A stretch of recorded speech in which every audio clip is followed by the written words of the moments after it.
estamos aí no módulo 3, sessão 16, eu acho, falando sobre a discussão entre Hridaya e Mastisha no Ayurveda.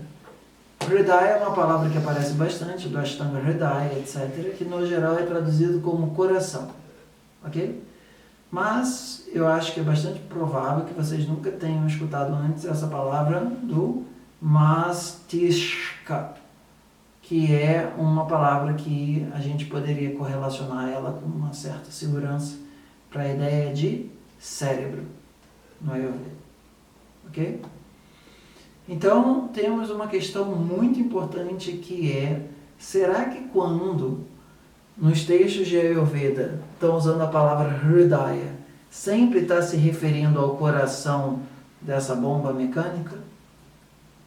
Isso é uma questão grave, ok? Como em cada uma das vezes que a palavra Hridaya aparecer, aquilo deve ser necessariamente traduzido como coração, ok? Por exemplo, aqui no Ashtanga Hridaya, é muito mais adequado a gente traduzir para português Hridaya nesse contexto como essência do que como coração, ok? Então, anota aí, por favor. Hridaya é o componente essencial de qualquer sistema, que na presença dele o sistema tem capacidade de existir e na ausência dele o sistema não tem capacidade de existir. Ok? Então, nesse sentido, quando uma pessoa está em coma, ela está com o cérebro relativamente morto, mas com o coração relativamente vivo. Ok? Então, existe uma capacidade basal do ser humano funcionar que independe, em um grau alto, do cérebro,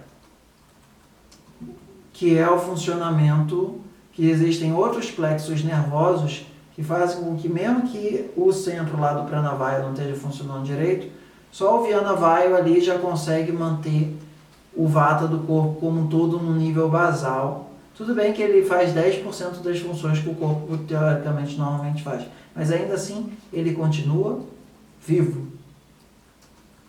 Ok?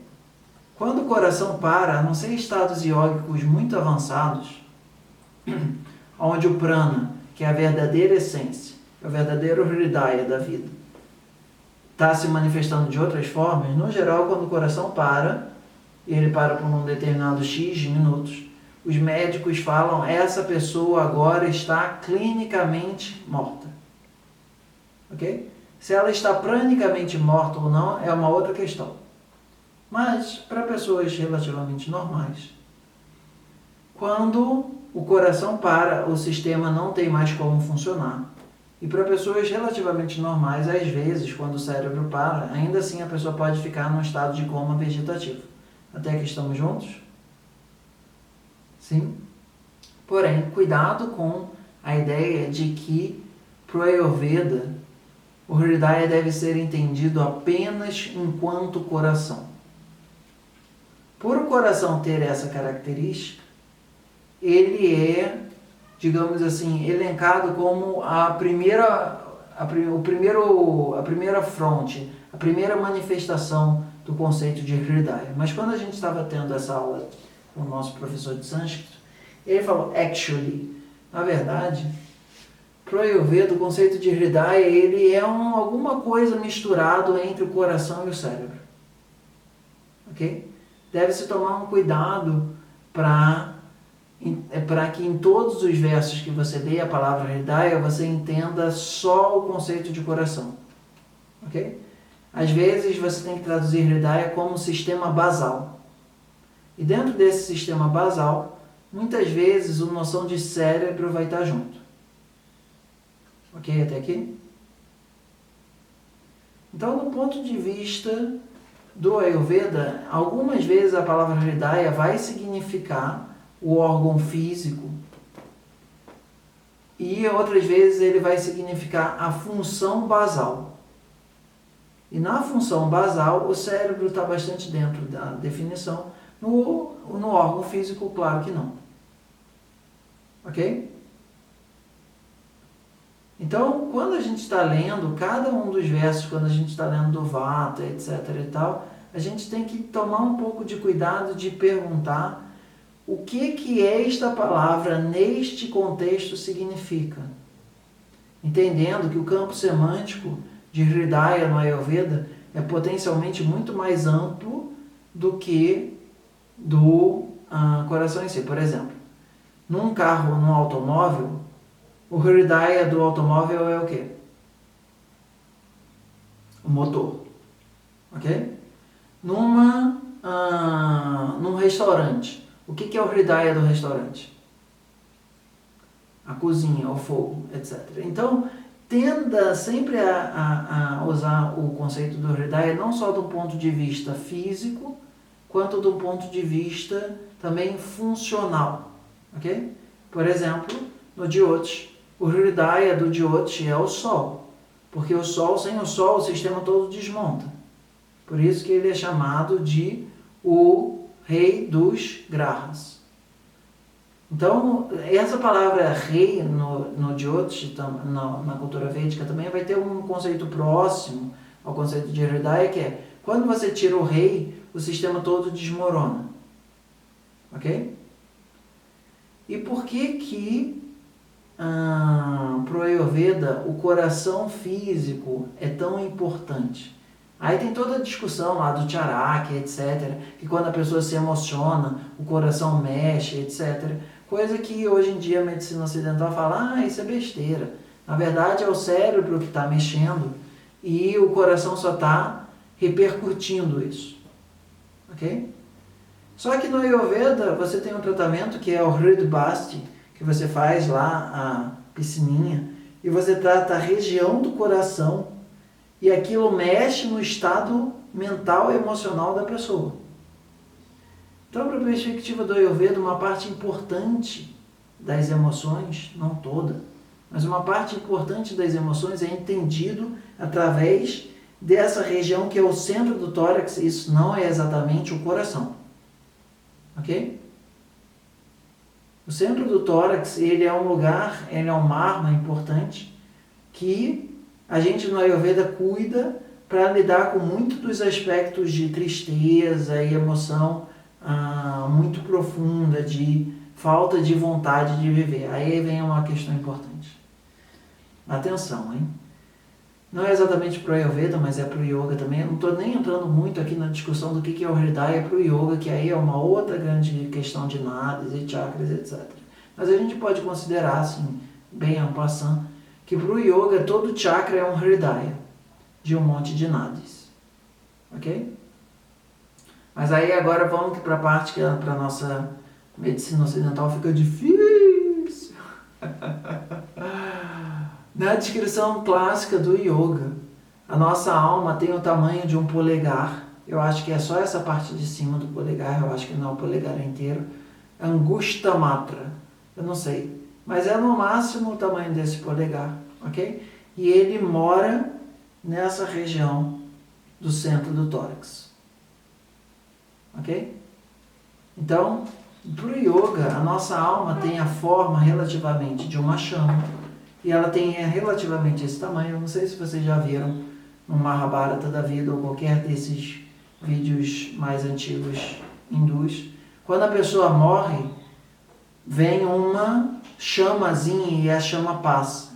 E essa é a representação do processo que a gente vai chamar de Atma ou qualquer coisa que seja. Lembra da nossa última sessão que a gente conversou com a ideia de que Sattva é quando essa alma se liga com humanas e cria uma personalidade. Vocês lembram isso da sessão passada? Sim? Quando essa alma, quando o corpo físico morre, quando o Annamaya morre, quando o coração para de bater e o Annamaya Kosha para de receber prana, essa alma descola desse corpo denso. Ele carrega consigo uma parte desse manas, do ponto de vista kármico, ainda que ele seja Por exemplo, vamos supor que uma pessoa carregando uma mochila, a mochila não é ele, mas ainda assim ele está carregando a mochila. Então a alma carrega consigo esses vasanas que vão para o banco kármico, que nem uma pessoa carregando a mochila. Não é a alma que está com o karma, mas é a alma que está sendo um transporte desse karma para ele ir para o banco de karma, ok? Então, quando a pessoa desencarna, esse processo da alma sair, eu não sei se vocês já viram, tem algum filme que se chama 8 gramas ou etc. Parece que a nossa medicina ocidental consegue... É muito difícil fazer isso porque a pessoa tem que estar numa balança de precisão exatamente na hora que a pessoa morre. Mas parece que a alma pesa 8 gramas ou alguma coisa do tipo. Tem algum filme desses mais viajandões? 100 gramas? Não sei. Mas é 6 gramas, que seja. Mas parece que no exato momento onde a pessoa descola do corpo, existe uma mudança infinitesimal, mas vai lá, 6 gramas, no peso da pessoa. Essa seria, digamos assim, o peso da alma. E a ideia é que isso mora no centro do tórax. E é por isso que no Ayurveda, o centro do tórax tem uma importância muito grande enquanto Hridaya. Porque a essência do ser humano, a força vital, aquilo que é mais primordial, aquilo que é mais fundamental é o Atma. A gente já viu lá, desde o Atma, aí passando lá os Purusha, Prakriti, etc., Manas, Buddhi, Sattva, Indriya. Então, no verso do Charakya, que a gente estava falando do Charakya hoje, voltando a ele, Sharira Indriya Sattvatma Samyogo Dari Jivitam Nityagascha Nubandascha Paryaerayuruchate. Esse processo de transmigração da consciência, ele acontece através de um fenômeno que existe quando a pessoa para do coração e ela não está mais comprando ali, identificada daquela forma. Aquele arrancara começa a dissolver. Lembra disso, arrancara dissolve, ok? Não é a sua personalidade que reencarna, não é o sattva que reencarna, é o Atma saindo, carregando a mochila dos vasanas para o bancozão do vasana. Quanto mais essa mochila está leve, mais aquele Atma pode alcançar moksha, ou seja, ele sai da vida, não tem nada prendendo ele, não tem nada que force ele reencarnar. Então ele, se todo o banco kármico dele estiver sendo já acabado, o Atma puro, ele não reencarna. Quem reencarna é os vasanas. Isso é muito importante. Para a perspectiva da psicologia védica, o Atma, ele é nunca, jamais, de forma alguma, manchável, pecaminoso ou culpável. A ideia da psicologia védica, do Atma Vijnana, é conhecer a verdadeira essência do Atma. Você é, essencialmente, não estou dizendo que teus karmas todos são, mas essencialmente você compartilha da mesma centelha divina que o divino em forma de consciência Maha manifesta. E quanto mais você consegue perceber essa essência, quanto mais você consegue vivenciar essa essência, mais o mundo ao redor se torna ilusório no sentido de que ele não tem o mesmo brilho, ele não tem a mesma potência, ele não tem a mesma, aí vem a palavra veracidade, a mesma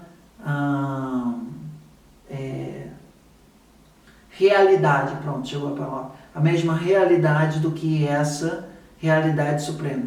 Tu és o Senhor Supremo, a verdadeira morada, a pessoa original, eterno e transcendental. Eu não sei se vocês já viram essa música, que é a canção do... Como é que é o nome do...